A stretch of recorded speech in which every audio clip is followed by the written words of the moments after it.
Gana activando raspas con la cuponera instantánea. Completa las 10 casillas con las raspas no premiadas en la aplicación JPS a su alcance. Son 150 premios en efectivo. Sorteo, martes 3 de septiembre. Jugar responsablemente. Juega para hacer el bien. Transcomer, puesto de bolsa de comercio, presenta A las 5 con Alberto Padilla.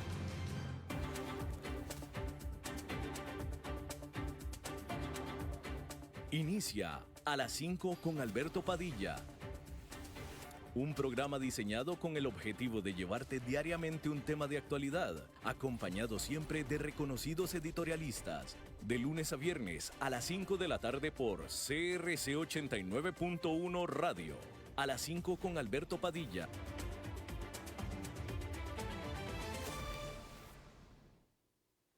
Hola, ¿qué tal? Saludos, bienvenidos a esta emisión de A las 5 con su servidor Alberto Padilla. Muchísimas gracias por estarnos acompañando.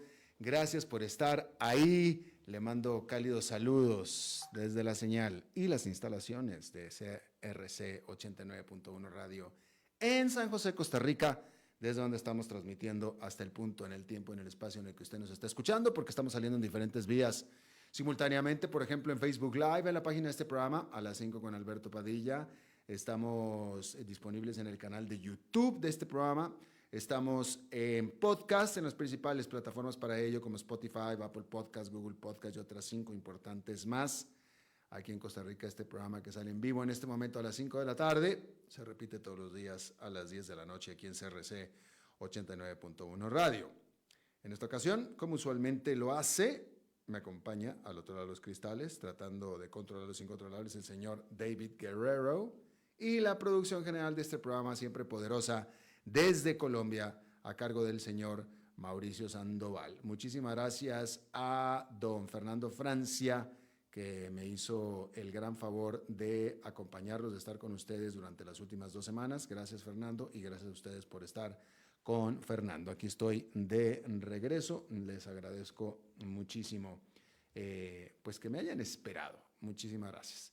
Bien, vamos a empezar, bueno, pues con lo más importante que sucedió y que ha estado sucediendo durante este fin de semana, y es que Israel dijo que Hezbollah sufrió un gran golpe de los ataques aéreos que le propinó Israel en el sur del Líbano, el cual, según Israel,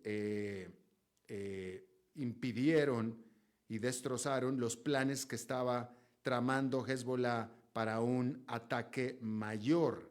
Hay que decir que Hezbollah es un grupo militante apoyado por Irak y quien a su vez había disparado cientos de cohetes hacia Israel, la cual había sido la muy anticipada y esperada represalia por el asesinato que Israel hizo de uno de los principales comandantes de Hezbollah el mes pasado.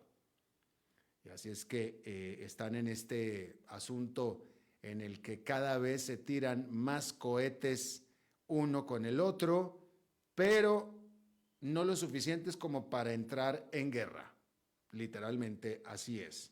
Y todavía se está esperando la reacción y la respuesta, si es que la va a haber, directa de Irán. Irán dijo que iba a dar una represalia, ya sea directamente o usando a sus proxies.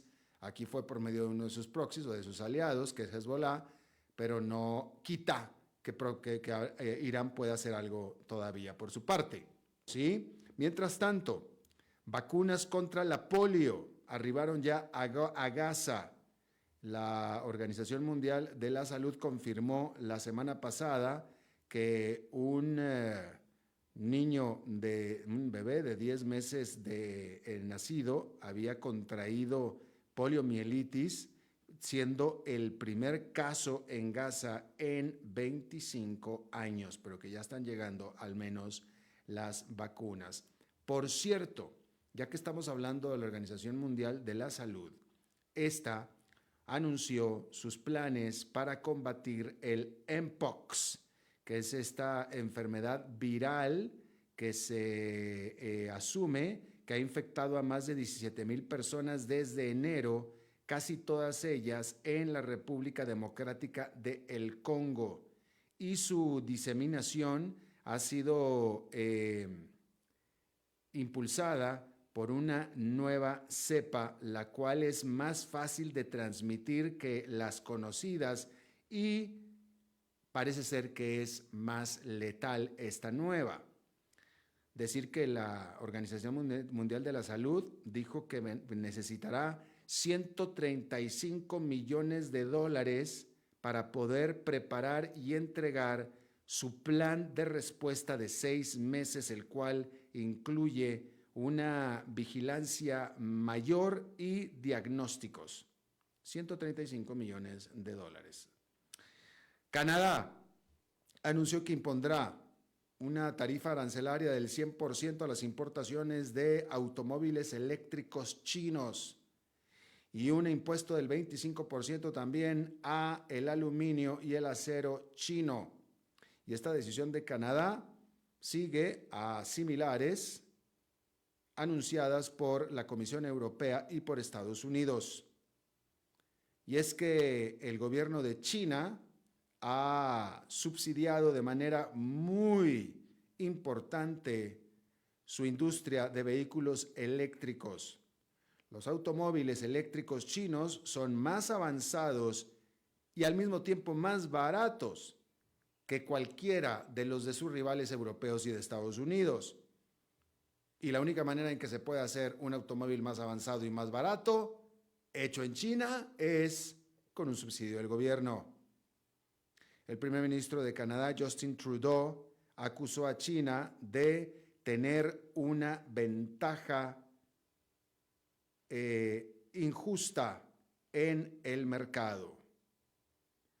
Por cierto, ya que estamos hablando de Justin Trudeau, hay que decir que este lunes el primer ministro de Canadá tendrá una reunión con todos sus ministros, un retiro de 3 días en la ciudad de Halifax, allá en Nueva Escocia, allá en la punta noreste de Canadá, que están en el último fin de semana para poder pasar ahí antes de que les caiga el invierno y no se pueda volver a viajar ahí hasta abril próximo. Casi literalmente.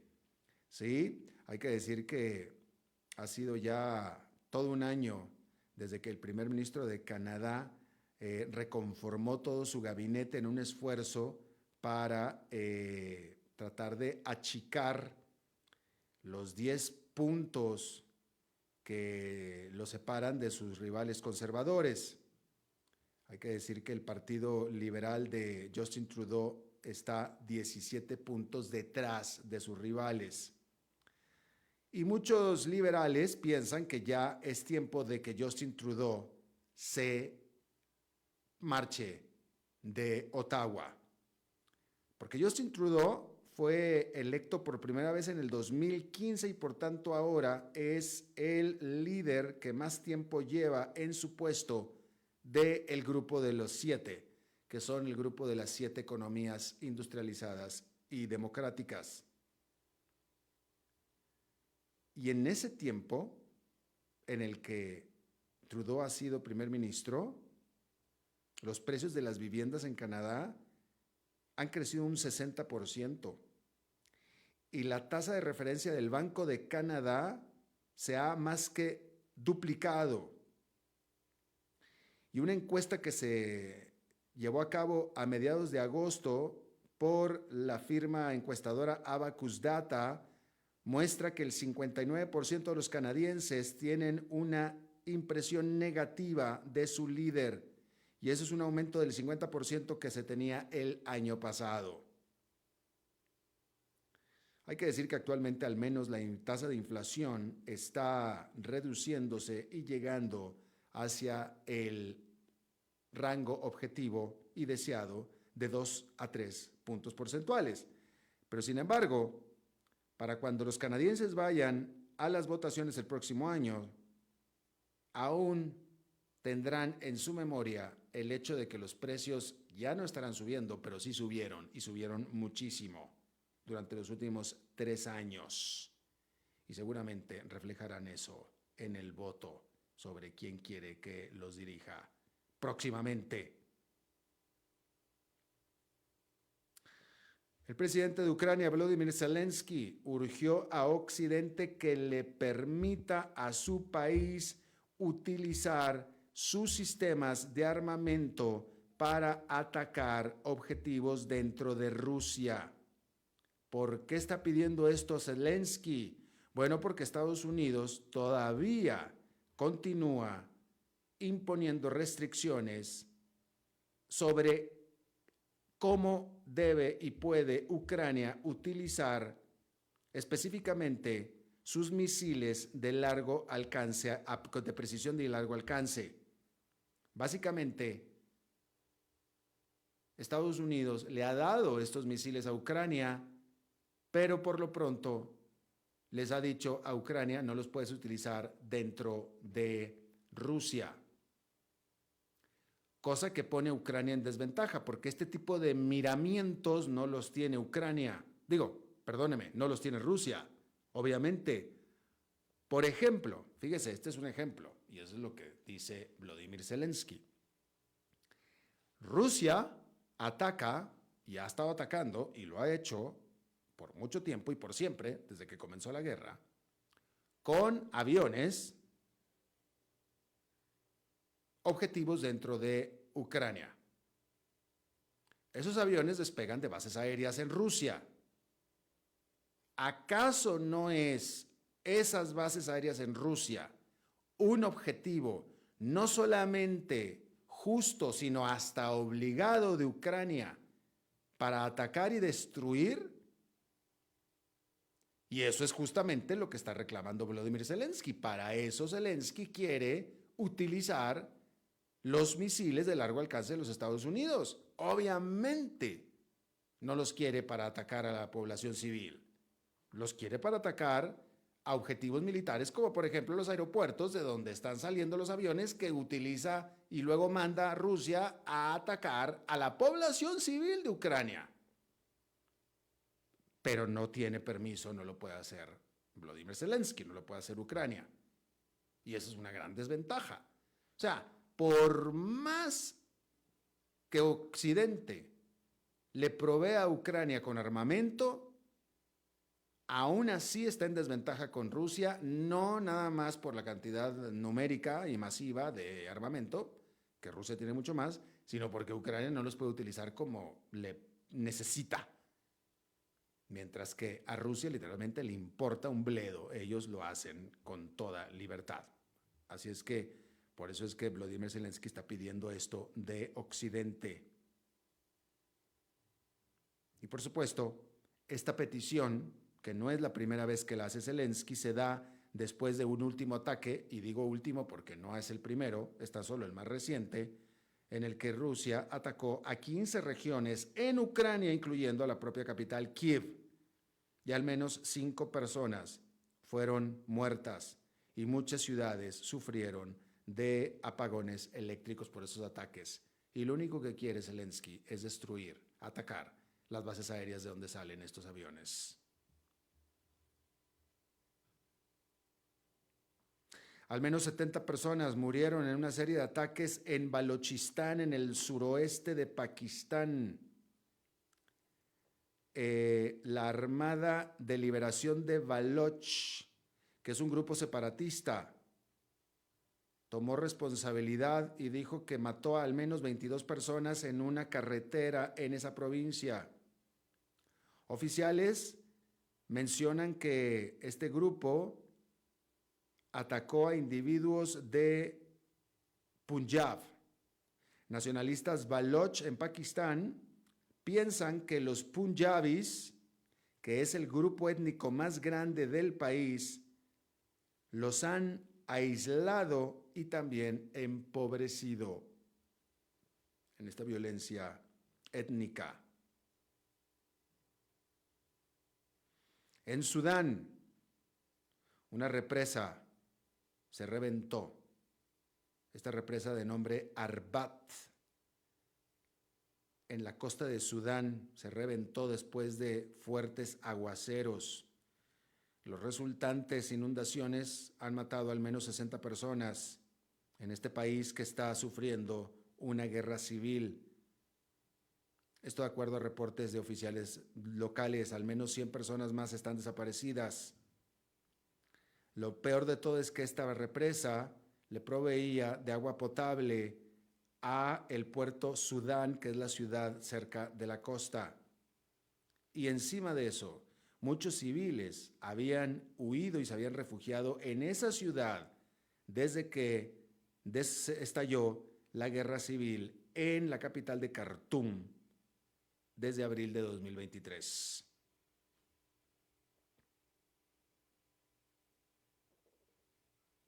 El canciller de Alemania, Olaf Scholz, visitó la ciudad en el occidente de Solingen, donde 3 personas fueron muertas y 8 heridas en un ataque con cuchillo este viernes. El sospechoso confeso, de 26 años, era un hombre que estaba buscando asilo político, un hombre de Siria. Él admitió este crimen y se piensa que él es miembro del Estado Islámico. El canciller Scholz prometió que su gobierno hará todo lo necesario para deportar a aquellos individuos que no están permitidos de permanecer en Alemania.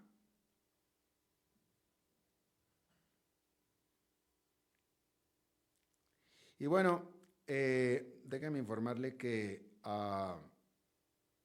bueno, ya que estamos hablando de Alemania, rápidamente hay que decir que el canciller de Alemania, por cierto, Olaf Scholz, está enfrentando elecciones el próximo año y pues si se le va a juzgar por su desempeño económico, entonces tiene muchísimo de qué preocuparse porque los alemanes están muy preocupados precisamente por eso, por el desempeño económico de la economía más grande de la Unión Europea o de hecho de toda Europa. Porque desde el 2019 esta economía apenas sí ha crecido. Cifras preliminares, las cuales por cierto se van a finalizar este martes, apuntan a que el Producto Nacional Bruto de Alemania cayó en 0,1% en los 3 meses que terminaron en julio.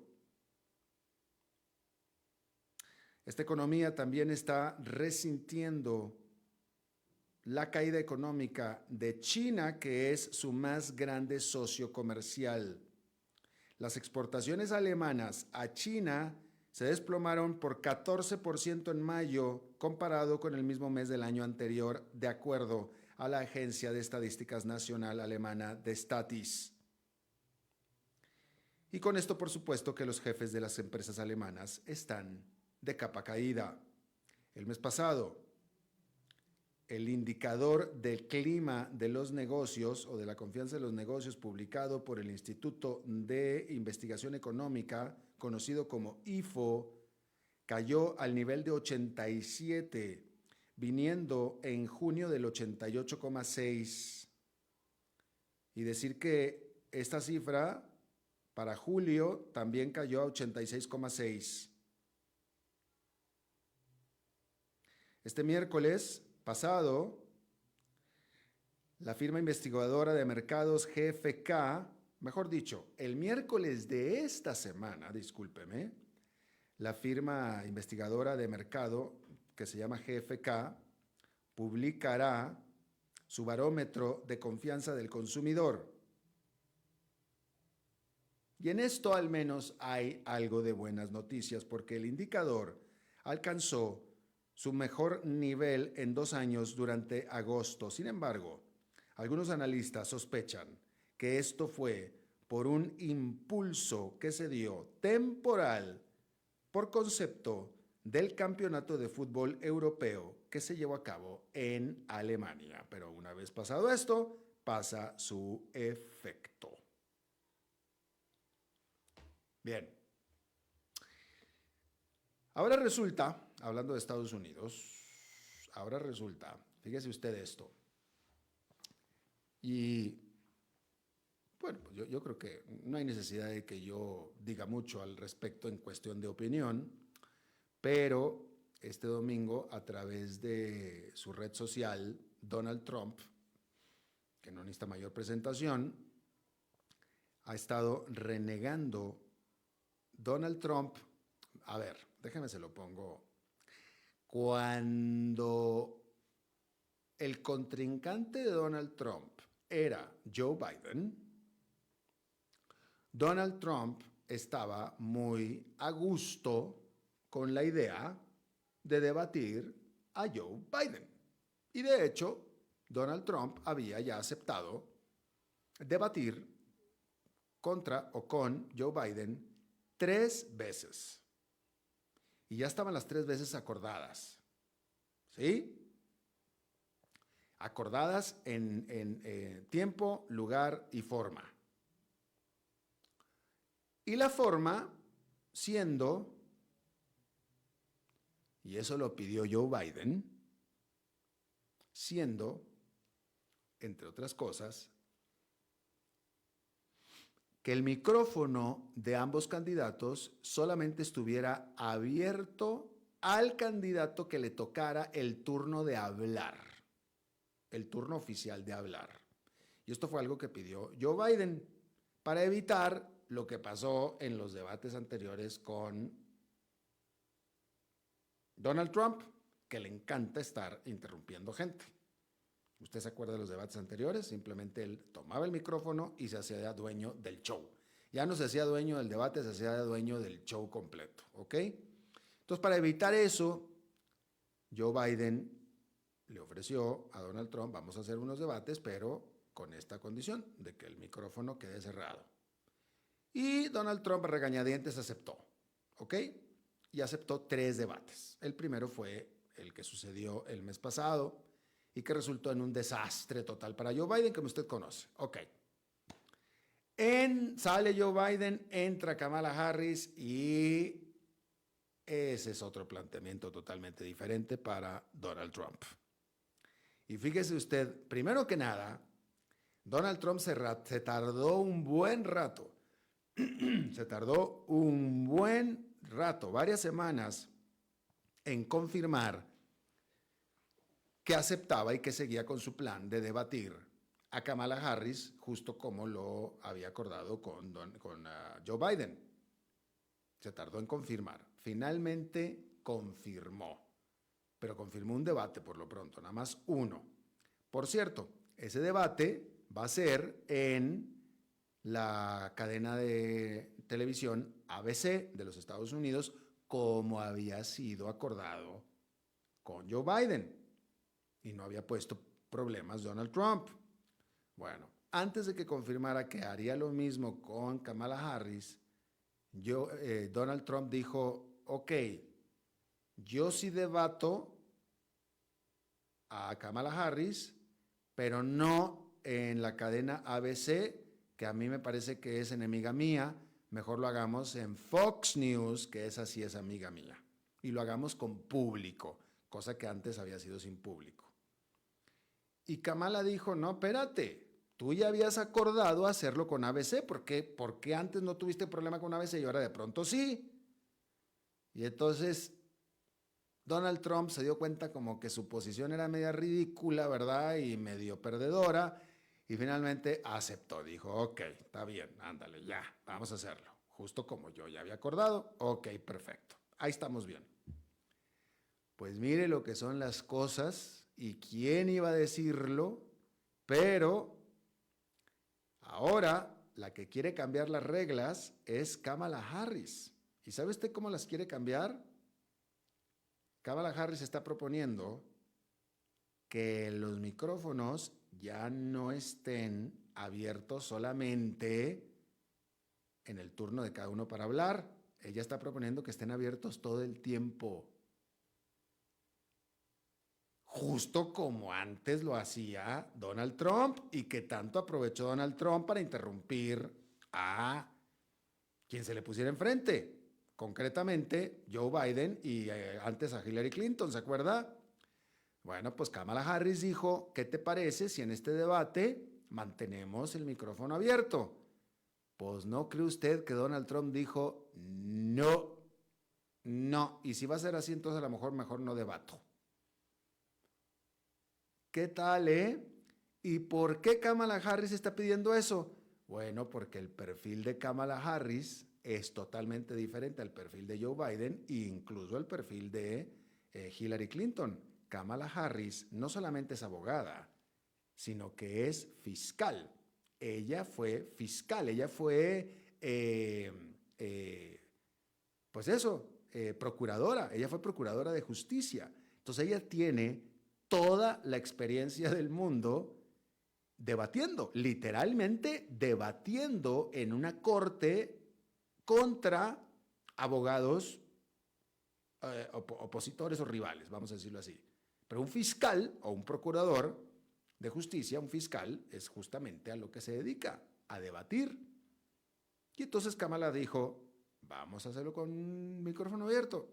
Y Donald Trump dijo, no, ahí sí que no. Y en ABC, menos. Eso es un ambiente hostil para mí, y si es así, entonces yo no debato. ¿Cómo da vueltas el mundo? ¿Qué le parece a usted? ¿Cómo da vueltas al mundo? Entonces, o sea, él no dijo, no lo hago, simplemente está renegando de la oferta. Entonces todavía no se oficializa. Pero ¿quién iba a pensarlo? ¿Quién iba a pensarlo? Y lo peor de todo, o sea, es que esto es increíble, porque es que esto parece, incluso tiene cosas de fábula, porque imagínense usted, o sea, en la práctica va a parecer aquello justamente un juicio, porque resulta que una es abogada fiscal y el otro es un criminal acusado. ¿Sí? Entonces imagínense aquello cómo va a ser. y pues no, alguien con el perfil de Donald Trump, pues él nada más se pone, discúlpeme, Donald Trump tiene perfil, ¿a qué me refiero con el perfil de Donald Trump? Que Donald Trump es un bully, Donald Trump es un bully, punto, él es un bully. Podrá hacer todo lo que sea, multimillonario, visionario, líder, lo que usted quiera, se lo acepto todo, lo que usted quiera. Pero antes es un bully, él es un bully. Y los bullies atacan y son bullies. ¿Por qué un bully es bully? Porque se agarra de la debilidad de los otros. ¿Sí? De la debilidad de los otros. Un bully no puede ser bully con otro bully o con alguien que no sea débil. Pues no pueden. Entonces no es débil, no es bully. ¿Sí? Entonces, a la Hillary Clinton la puso en su lugar en debates. Porque pues Hillary vaya, de nuevo, Donald Trump se va a pisos en el sótano que poca gente llega, ¿va? No tiene fondo, Donald Trump no tiene fondo, ¿va? Y pues Hillary sí. Y Joe Biden, menos que Hillary, pero pues también. Pero no se le ponían al tú por tú, no le alcanzaban, no le daban, no podían combatir al bully. Yo no digo que Kamala sí va a poder porque no la conozco bien, pero alguien que tiene la experiencia de ser fiscal debe de poder. Debe de poder. Y es el mismo cálculo que está haciendo Donald Trump. Porque Donald Trump conoce a Kamala tan bien como yo. Solamente sabe que tiene el perfil de alguien que sí se le puede enfrentar. A diferencia de Joe Biden y de Hillary y de muchos otros, Pero digo, no, porque una cosa es un político con experiencia, una política, lo que sea, y otra cosa es un fiscal. Son cosas muy diferentes, son animales totalmente diferentes. Y por eso, esta es la primera vez en la historia de Donald Trump que se le ha visto renegar de debatir con alguien frente a frente. La primera, porque una cosa es una cosa y otra cosa es un fiscal. Son dos cosas completamente diferentes. Y entonces ahí sí está diciendo, no, espéreme tantito, no. Y bien, para que vea cómo son estas cosas. Sea lo que sea, el debate entre precisamente una fiscal, y olvídese que sea Kamala, una fiscal o alguien con experiencia de fiscal. Y yo lo dije desde el principio, pero bueno, que no me haga faltar a mi humildad, que se me olvide, pero alguien con el perfil de una fiscal debe ser un debate muy interesante con Donald Trump, definitivamente. Así es que estaremos viéndolo, definitivo. Y a ver si no cancela, ¿eh? A ver si no cancela. En este punto, Donald Trump se está poniendo en una posición de que si la debato, pierdo. Así es que tal vez sea mejor que me quede como estoy, a ver qué tal me va, así a lo mejor mejor. Porque yo, Donald Trump, si me golpean, por no decir madrean en el debate, ahí sí ya perdí por completo. Así es que igual mejor ni voy, me quedo aquí en mi casa y a ver si navegamos por ahí y a ver cómo nos va. Vamos a ver qué sucede. Vamos a hacer una pausa y regresamos con nuestra entrevista de hoy.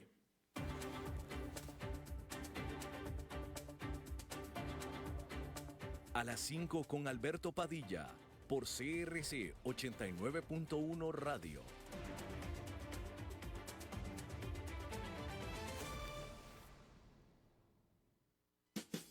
Para llegar pronto al trabajo, sea inteligente, porque si pasamos uno a la vez, el tránsito no se detendrá. Por eso, sea cortés, uno a la vez. Un mensaje de esta emisora asociada de Canara.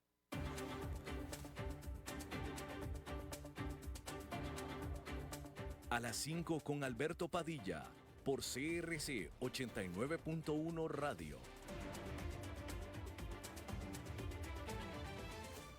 Muchas gracias por continuar con nosotros. Si usted es seguidor del programa, de los que nos sigue todos los días, usted se acordará que hace algunas semanas estuvimos aquí comentando respecto de los fracasos, es que son los fracasos que ha tenido los intentos de desarrollar automóviles que se manejan solos y de los fracasos, ¿no?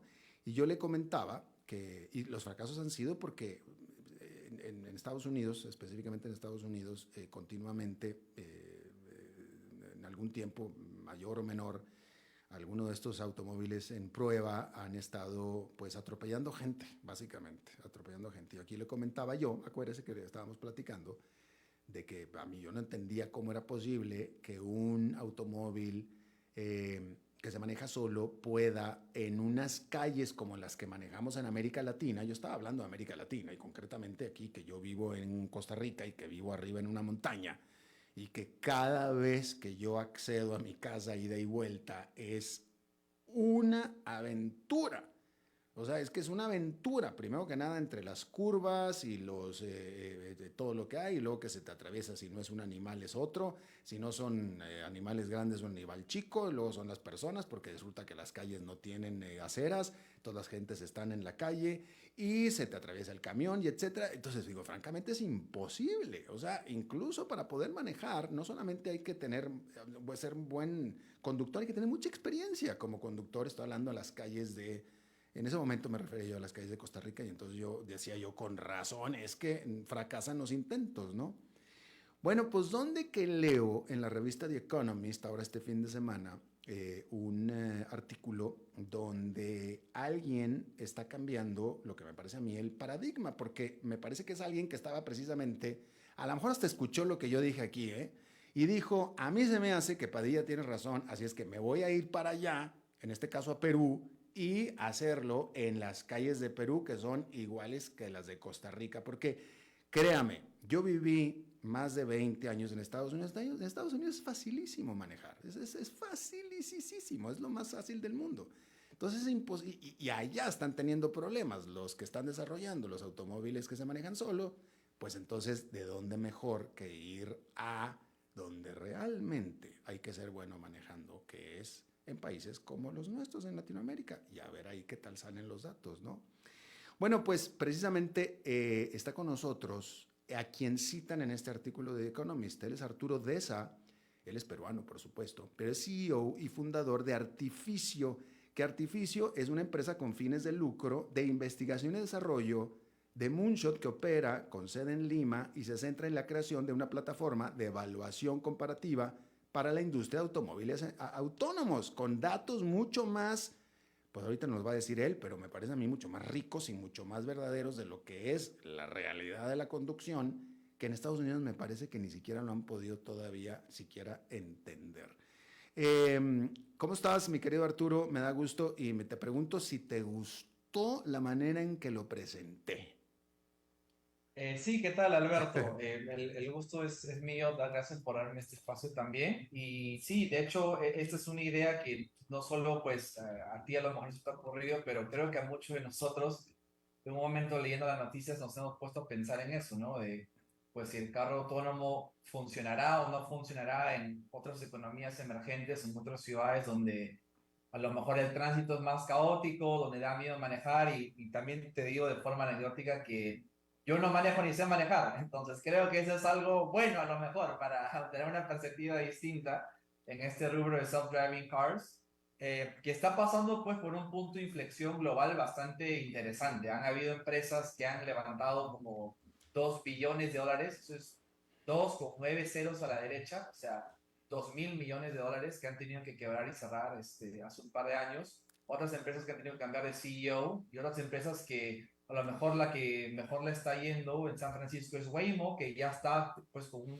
un estilo tipo Uber, que puedes tomar tu carro autónomo tipo taxi, de moverte de un lado a otro, pero en un lugar bastante confinado y controlado, solo una pequeña zona de San Francisco, ¿no? Pero es correcto y estamos tratando de sacarle ventaja a todo este caos y este desorden que hay en la TAM, no solo en la parte de navegación y toma de decisiones, pero la propia data visual, que como mencionaste, es una aventura ir en carro todos los días en Tota- América Latina. Totalmente, pero dime una cosa, tú estabas ya en Estados Unidos, tú estabas investigando, quiero pensar que estabas sobre esto, pero aunque no, te pregunto, tú decidiste irte a Perú, que tú eres peruano, pero decidiste Claro. ir a hacer esta investigación en Perú pensando que precisamente el problema de origen en Estados Unidos es que la conducción en Estados Unidos es muy fácil.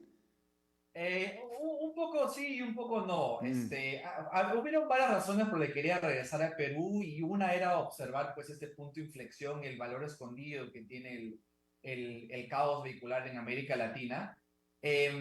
Como una nota aparte, yo también sentí que después de la pandemia, que pues ha pasado, parece mentira, hace 4 años, que el mundo se ha globalizado de una forma mucho más agresiva. Entonces, lo que antes era muy común y normal, si uno quería hacer una startup, se iba pues solo a San Francisco, de repente, o solo Nueva York, de repente Miami, ¿no? Ahora esos ya no son los únicos hubs de innovación.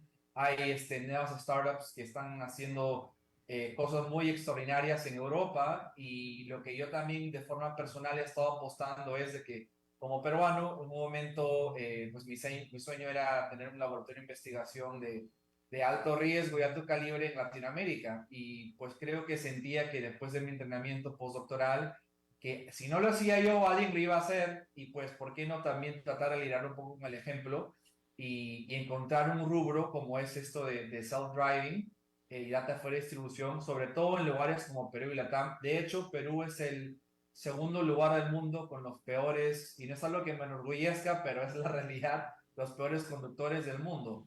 Entonces es un lugar casi ideal, es una mina de oro escondida de data para entrenar esos sistemas autónomos. Era lo que estaba leyendo en The Economist, que es el segundo peor lugar después de Tailandia. Así es. Mira, yo no he manejado en Perú, pero y si los de Perú son peores que los de por acá, entonces debe ser terrible.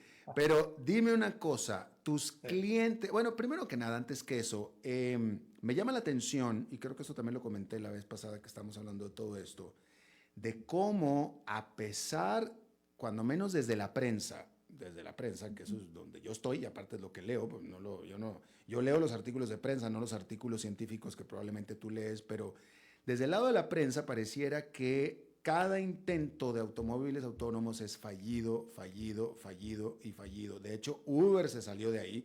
Uber fue uno de los precursores, de los impulsores de este asunto y se salió. Y no es el único, se han salido varios. Entonces ha sido una serie de fracasos, fracasos, fracasos, fracasos, pero sin embargo no muere. Sigue habiendo gente interesada en esto. ¿Por qué? Sí. ¿Por qué? Yo creo que hay varias aristas ahí a esa respuesta, a esa pregunta. Yo creo que la principal, curiosamente, no es ni económico ni de negocios, pero yo creo que a nivel incluso de países, cada país y cada empresa ve construir el carro autónomo como la carrera al espacio, me parece, en el que pues ahora hay economías como China, ¿no? Distintos países en Francia, en Alemania, Estados Unidos, que cada país, cada región tiene sus startups y sus empresas de carros autónomos y es un tipo de logro pues de trascendental, ¿no? Como pasa ahora con la inteligencia artificial y los chatbots como el ChatGPT, que pues la primera empresa, la primera startup y pues el país al que le pertenece que haga esto bien, va a poder trascender a lo mejor en la historia, más allá de cuáles son los unit economics del negocio, pues si es factible o no, que de acá a 10 años todos tengamos carros autónomos. Yo creo que hay un factor latente ahí de orgullo y de incluso patriotismo, creo, de muchas de estas startups, ¿no? Entonces creo que ese es un factor. Y el otro factor es de que muchas personas se han estado dando cuenta de que con todos los avances tan rápidos de la IA, que los humanos no son tan buenos conductores, pese a que por lo general, aún así, son mejores que las computadoras en promedio. Entonces se espera que en el futuro, ya sea que los carros sean 100% autómatas o no, que va a haber algún tipo de assisted driving, ADAS system, ¿no? Así como el cruise control, pero del futuro, ¿no? En el que seguramente en muchos países de América Latina y países desarrollados también en otras regiones del mundo, siento que todavía existe este concepto de me gusta comprar el carro, manejar el carro, tener yo, ¿no? Como líder de la familia, ¿no? Las manos sobre el volante. Yo creo que eso de repente nunca se va a ir, pero porque es algo de repente ya la parte humana, incluso de manejar algo cultural, pero algo que creo que sí nos va a enriquecer mucho es ese colchón de seguridad de repente tener un agente en segundo plano que si pues un carro se cruza o no vimos algo porque nos distrajimos, nos va a ayudar a evitar un accidente. Claro, y aparte, déjame comento yo para el público y para ti también, yo que soy piloto también, y a mí me gustan los aviones más que los automóviles, pero, y esto es una reflexión que he tenido yo viviendo aquí donde vivo, antes no la tenía, pero ahora sí, pero, y lo digo en serio, manejar en nuestras regiones, o sea, se necesita mucho más habilidad y mucho más creatividad y respuesta ser conductor de un automóvil que de un avión. El avión es mucho más predecible, por supuesto, hay algunas variables, pero se pueden manejar, tienes reportes meteorológicos, o sea, es difícil encontrarte con una sorpresa cuando haces un vuelo actualmente con los recursos que se tienen en el mundo. Manejando por nuestras regiones, en Perú o acá donde yo vivo, o sea, es una sorpresa cada kilómetro que tú manejas. Siempre se te va a ofrecer es una sorpresa siempre. Si no es un animal, es una persona, una piedra, un pozo, el bache, el policía, el niño, la pelota, son 1000 cosas. Entonces, pregunta, lo que tú estás haciendo no es para crear un automóvil autónomo en las calles de Perú. Tú lo que estás haciendo es recabar data mucho más intensa que lo que se puede recabar en Estados Unidos y venderla a algún investigador de Estados Unidos, ¿cierto? Sí, más que un investigador, porque hay proyectos open source que también estamos haciendo, es licenciar la data. Bueno, economías emergentes, empezando por Perú, Latam, idealmente sería de lugares de todo el mundo, a lo mejor en 3, 4 años, como por ejemplo el norte de África, Algeria, Egipto, toda la parte de Southeast Asia, Indonesia, Yakarta, donde también hay mucho comercio informal. Pero ese es el plan en principio, pero sí tenemos mapeado de acá a lo mejor en 3, 4 años de también unirnos un poco a esta carrera que hay de construir el primer carro autónomo, pues no solo de Perú, pero América Latina, aprovechando que tenemos data tan rica en la región. Entonces creo que eso sería un hito tecnológico más allá del fondo y el modelo de negocio, pues que sería algo increíble para toda América Latina. Y bueno, estamos obviamente en pañales aún, pero es algo que nos proyectamos hacer a lo mejor en 3, 4 años. ¿Estás diciendo tú que en 3, 4 años tú crees que puede haber un vehículo autónomo que pueda navegar exitosamente por las calles de Perú? No, no creo que perfectamente, a lo mejor 5 cuadras, pero por lo menos un vacías, prototipo. 5 cuadras vacías y pavimentadas. Un prototipo muy, muy básico, ¿no? A lo mejor en 2 años y algo así, ¿no? Entonces, pero, Ale, o sea, se va a hacer, y mira, sin ir muy lejos, Alberto, te comento que ya se están vendiendo carros autónomos como Teslas, me parece, en Chile, en México, me he enterado hace poco, se han importado para Perú. Entonces, ese tipo de problemas, si bien no se visibilizan tanto, ya van a empezar a suceder en el que su sistema FSD, pues a lo mejor no está activado o no funciona acá, pero cuando ocurran accidentes en el futuro, esas empresas internacionales van a querer licenciar data y van a querer mejorar sus modelos para evitar accidentes. Y idealmente nosotros nos estamos anticipando a toda esa ola, recolectando esa data, no solo para que operen en América Latina, en otras partes del mundo, pero también para apoyar sus sistemas inteligentes en los lugares en el que operan. Y ahí, para terminar de redondear una idea, porque esto muchas veces sale en conversaciones con socios, colegas, amigos, inversionistas, y me dicen, Arturo, pero los carros autónomos no van a llegar a Perú en 10 años, por ejemplo. ¿Esto para qué sirve? Y yo digo, sí, pero míralo desde el punto de vista como si fuera el digital twin, ¿no? Ese concepto de digital twin, no sé si lo has escuchado, Alberto, pero para los oyentes que de repente no, el digital twin, que es la traducción de el mellizo, el gemelo digital, es como si crearas una ciudad digital de, por ejemplo, San Francisco, en el que en simulación recreas todos los patrones de movimiento que haría el vehículo, simulas colisiones, accidentes y distintos tipos de situaciones. Nosotros nos apoyamos no en eso, pero en una idea muy parecida que lo llamamos como que el Sister City o el Analog Twin, en el que te vamos a encontrar una ciudad topográficamente real y lo más parecida posible a San Francisco. Por ejemplo, puede ser Medellín en Colombia. Te pongo un ejemplo. No sé si será, pero de ahí yo te voy a sacar data 1000 veces más complicada, desordenada, con más accidentes de un factor de por 100 o por 1000, que te va a ayudar para que si de repente en San Francisco encuentras una situación muy parecida, ya lo tienes mapeado en tu algoritmo inteligente de IA para el carro autónomo. Rápidamente te pregunto, Arturo, fíjate la pregunta que te voy a hacer, ¿qué tipo de invenciones se van a dar una vez que ya ustedes puedan desarrollar ya bien un automóvil autónomo? De ahí, ¿qué sigue? ¿A nivel de Perú, Latam o a nivel mundial? Mundial, de esta tecnología ya hecha, de ahí, ¿qué va a salir de ahí? Es una muy buena pregunta. Yo creo que, no, la verdad no sabría decirte, pero si tuviera que hacer un educated guess, una aproximación más cercana, yo creo que van a haber, así como ahora, situaciones o empresas como Rappi y Chasqui están muy de moda de logística y transporte. Creo que va a haber nuevos tipos de rubros en el que de repente se va a poder transportar bienes de forma automática.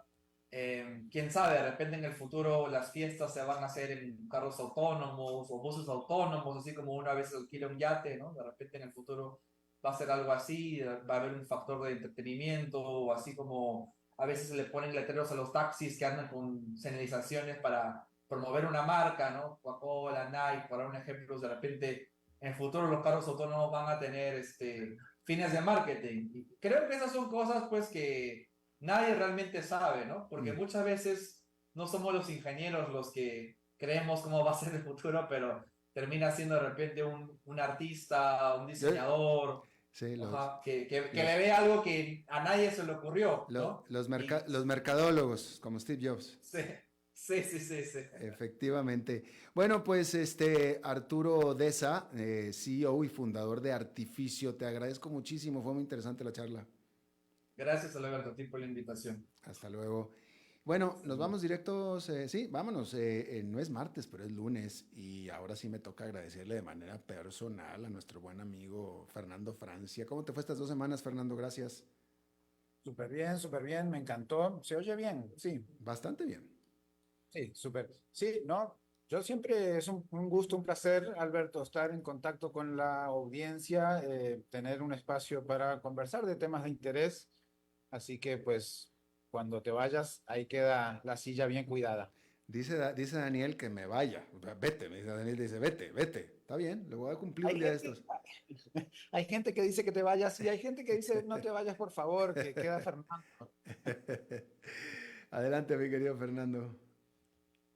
Bien, bueno, yo sé que no es tu tema ni algo que vos quisieras tocar, pero como tengo libertad absoluta para decir lo que quiera en esta columna, lo voy a hacer sin haberte preguntado vos. Sí, un poco, pero tampoco tanto, ¿no? Simplemente es que vamos a tocar ese tema que a veces no nos gusta. Resulta que el mes pasado salió el informe de libertad de expresión en Costa Rica. Y bueno, la libertad de expresión está pasando por un momento complicado. Antes éramos los mejores en la región en cuanto a la libertad de prensa, pero pues ha ido cambiando un poquito, un poquito. Según el informe de Reporteros Sin Fronteras, hemos caído varias posiciones. Y no es solo un tema de una lista, ¿no? Tiene que ver con cosas complejas. Hace unos días les decía, salió el cuarto informe del estado de la libertad de expresión en Costa Rica, elaborado por Proledi y el Centro de Investigación de Comunicación, SICOM, de la Universidad de Costa Rica.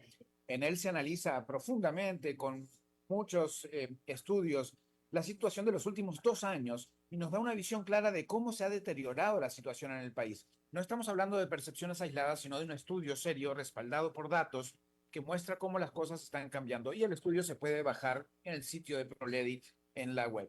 El problema no es solo uno, es una mezcla de varios factores que nos están afectando. Por un lado, el gobierno actual no se lleva bien con los medios de comunicación, es un hecho. Hay un ambiente de desconfianza y hostilidad que no favorecen nada la libertad de prensa. Por ejemplo, se han dado casos en donde se utiliza la publicidad oficial, eso que debería servir para informarnos a todos como una herramienta para premiar a medios que son afines al gobierno, y bueno, pues no debería ser así en una democracia plena. Además, la situación en Internet también se ha deteriorado.